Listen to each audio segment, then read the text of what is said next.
በትክክለኛ መንገድ ምላሽ እንድትሰጠኝ እየቀለድክብኝ እየሳቅብኝ በጣም ለመረጋጋትና ነገሮችን እንትን ለማለት እየሞከርኩ ነው ያለው። በማያገባኝ ነገር ጠርተህ እያናገርከኝ ነው። አያገባኝም። ነገር ልንገርህ። ሰላም ጤና ይስጥልኝ። እንዴት የተከበራችሁ ቤተሰቦች እንዴት ናችሁ? ነው ያለው እግዚአብሔር ይመስገን። ቤተሰብ ማለት ነው። አብርሽ ግን አሳዝኖኛል በጣም ማለት ነው። ምን ቢሰራ ነው ይሄ ሁሉ በደል ግን የሚደርስበት? አያሳዝንም ቤተሰብ? ለማንኛውም ቤተሰብ እንግዲህ እኔ ግን ሩታ እጁ ያለበት ነው የሚመስለኝ። ምክንያቱም ኤፍሬምን እንዳያናግረው ኤፍሬም አምልጦት ይናገራል ብላ እንዴት አርጋ አፋፉን እንደምትለው አይታችሁ ከሆነ ኤፍሬም ለተጠየቀ ጥያቄ በሙሉ መላሿ ሄርሜላ ናት።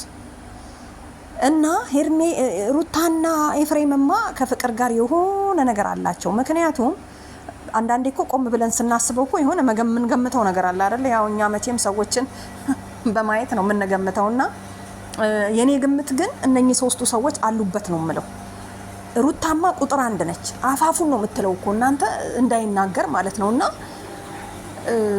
ትክክለኛ አብርሻውን እነሱን ጠመድ አድርገህ መያዝ አለብክ። አንተ መጀመሪያውኑ ተዘጋጅተህ ራስህን ጠብቀህ አንዳንዴ ሰዎች ሲከበሩ ራሳቸውን ሲያስከብሩ ሰው ያከብራቸዋልና አንተው እዛና እዚህ ሮጥ ስትል ይሄው ከሁሉም መናልቀር ነው ማለት ነው። እና ሄርሜላን ከክልል ውጪ ለማስወጣት በሄርሜላ ቅናት እንዳለባት ሩታ ማለት ነው። አይታችሁ ከሆነ እንግዲህ በፊትም ከሄርሜላ ጋር ለማለያየት ያደረገችው ጥረት አልተሳካላትም፣ ፍቅር ልካ። አሁንም ደግሞ እሱ አብርሽ እልህ ይዞት እንግዲህ ከሄርሜላ ጋር ባይወዳትም ቢጠላትም አብሯት ሆኗል። አሁን ሩታ ፍቅሩ አልወጣላትም፣ አሁንም ትወደዋለች። ምክንያቱም አብርሽም ይወደኛል ሰዎች ጋር ተገናኝቶ ሲያወራ ሩታ እንዲሆና ሩታ እንዲያርጋ ምናምን ነገር እያለ ነው። በነገራችን ላይ ሳይንስ ምን ይላል? የሆነ ሰውና ሁለት ሰዎች ተልተው የሚዋደዱ ሰዎች ማለት ነው አልደውልም ብላችሁ በውስጣችሁ ግን እሱን ሰው የምታስቡት ከሆነ 75% ያም ሰውዬ ያስባችኋል አለ። እኔ አይደለሁም ያልኩትና አብርሽ እንግዲህ ሩታ እንደምትለው ሳይንሱ እንዳለው ስለሚወደኝ በየቦታው እየሄደ አብርሃም በውስጡ ስለያዘኝ እኔን ማለት ነው ስላቀፈኝ ምናምን ነገር ስሜን አስትሪ ስለሚያነሳ እኔን መተኛት አልቻልኩም እንደማለት ነው ሩታውን እያካሄደች ያለችው። የኔ አስተሳሰብ ከገባችሁ ማለት ነው። እና ሩታም ትወደዋለች፣ ፍቅርም ትወደዋለች። እንግዲህ ይሄ ሰው እንግዲህ አንድ ነው። እንዴት ይደረግ? ይከፋፈል፣ ይቆራረጥ። እና ሩታ ደግሞ በቃ ተይም ብሎሻል፣ ለምን አትተዩም? ኤፍሬም ያው እንግዲህ እንዳያችሁት ኤፍሬም ባዳ ነው እንደማለት ነው አብርሽ የተናገረው። እነሱ ነገ ጠዋት ትተውክ ይሄዳሉ። አሁን ወይ ሆይ ስላሉክ አብረ ገጥመ በኋላ ይቆጨሃል፣ እኔ ወንድም እሻለሃለሁ እያለ ነው።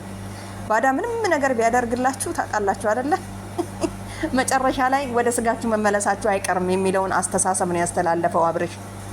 እና ኤፍሬም እንግዲህ ተው፣ እኔ ወንድምህ ነኝ፣ አብረሃውን እንደዚህ አታደርግ፣ የሚሆነውን ነገር የሆነውን ነገር ከኔ ጋር መሆን ይሻልሃል፣ ተናገር። ሩታና አንተ አላችሁበት። ሲጀመር እኮ አንተ አለህበት፣ ሚስጥሩን ታውቃለህ ምናምን ነገር ሲለው እኮ ሩታ አፋፉን ነው የምትለው። ኤፍሬም አምልጦት እንዳይናገር ማለት ነው። ዝም በይ እስቲ ላውራበት እኮ ከአንዴ 3 ያላት ማለት ነው። አየህ ለምንድን የጠራኸኝ? እኔ አያገባኝም፣ በቃ እንደውም ሄዳለሁ ምናምን። ስለዚህ ሩታ መጨረሻ ላይ ታያላችሁ፣ ምን አለች ትላላችሁ። ኤፍሬምና ሩታ የሰሯት እንትነች ቀመር ናት፣ የቀመሯት ማለት ነው። ስለዚህ ተሳክቶላቸዋል፣ አሁኑ ተሳክቶላቸዋል። ግን አሁንም ቢሆን ሄርሜላና አብርሃም ይለያያሉ ብዬ አላስብም። ገባሽ? አንቺ ጋር ራሱ ቢመጣ ነገ ጠዋት እንደዚህ መሆኑ አይቀርም። ሲጀመር አንቺ ከፍቅር ጋር እሱ እዛና እዚህ ለተሯሯጠ ወንድ ይሄን ያህል እኮ መስዋዕትነት መክፈል አይጠበቅብሽም ሩታ ማለት ነው። ተይ ግን ራስሽን አስከብሪና እኛንም አስከብሪን፣ ብቻ መኖር ይቻላል ብለሽ ተይ ግን እስቲ ወንዶቹም ቆፍጠን ይበሉ። አሁን እኮ ልክ ወንድ እጥረት አለ እንደሚባል ነገር ነው እኮ እያደረጋችሁ ያላችሁት ሴቶቹ ማለት ነው። ደግሞ እዛ ሰፈር ያላችሁ ሰዎች ሁላችሁም በዚህ አይነት ነው። ስለዚህ የወንድ እጥረት የለብንም እኛ፣ በጣም ሞልቶናል። እኛ አካባቢ እኛ ሰፈር ብመጪ ሞልቶናል፣ እናንተ ጋር ስለማላቅ ነውና ስለዚህ እጥረት አለ ብላችሁ ሴቶችን እንትን አትበሉ ማለት ነው። እና በቃ ሴት በራሷ መቻል እንዳለባት ምናምን ሰርታ ራሷን ማስተዳደር ከወንድ እኩል መሄድ እንዳለባት ነው ማድረግ ያለብሽ እንጂ ዝም ብለሽ አብርሃም ያለበት ቦታ ትርመጠመጫለሽ። በሰላም ነው። ተይ። ስለዚህ ሄርሚ ምንም ማድረግ አትችልም። እንግዲህ ያው ፍቅር ነው፣ አይፈረድም፣ ይፈረድብሃል ነው ነገርየው። አንድ ሰው ከወደደ ነው። ሄርሚ ደግሞ እንዲህ ወዳው ማለት ነው። አንድ ቀን የጠላችው ቀን አብርሃም የደረሰበት ድርሽ አትል። በቃ ሴት ልጅ ደግሞ ቆራጥ ነች። እናንተ እኮ ከልባችሁ ስለማጠሉት ነው፣ ልጁን ስለምትወዱት። እንግዲህ ምን እንዳቀመሳችሁ ባላቅም ማለት ነው። ሲያዩት ምናምን የተለየ ነገር ያለው አይመስለኝም፣ ከወንዶች የተለየ ነገር። ገባችሁ?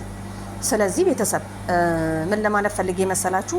አብርሽ አይዞክ፣ ምክንያቱም ደፈሩክ ለሶስት ከድፍረት አይተናነስም እና ፍቅርም ቢሆን አስገድዳ እንደደፈረችክ ነው የሚቆጠረው። ምክንያቱም በማታውቀው ነገር አልጋ ላይ ራስን ስታገኘው እንዴት ነዳህና እንዴት ነርታ ነው እሷ ነች ነርታ የወሰደች። ግን ማን ነው ግን እሱን አላውቅም። ያው ላንተ ወጥቻለሁና ኤፍሬምና ሩታ አመናችሁም አላመናችሁም እጃቸው አለበት። ለአብርሽ ልንቆም ይገባል።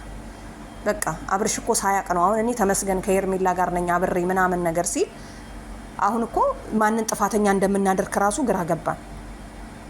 አብርሽ ነው ስንል ግማሹ ፍቅር ነው ይላል፣ ፍቅር ናት ስንል ሄርሜላ ናት ትላላችሁ።